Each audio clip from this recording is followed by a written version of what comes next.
Dito kami ngayon sa kainan ng Baliwag. Hindi live yan. Video lang yan. Hindi ako pwede palaging mag-live ko sa page yun. May oras yung pag-upload. Ano ba sa'yo, Risa? Ayusin niya.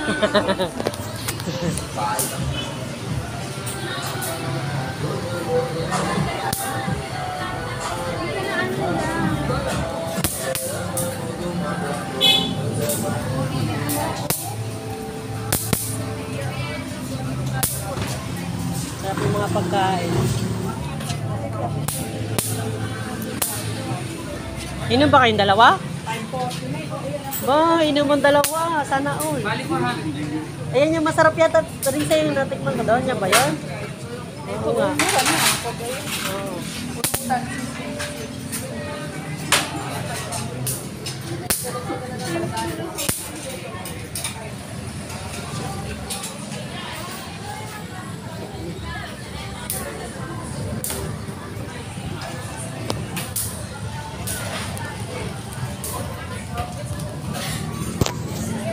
Ngayon lang kami nagkita-kita guys ng aking isang kaibigan namin. Yan si Risa. Hi guys. O, dito na lang tayo.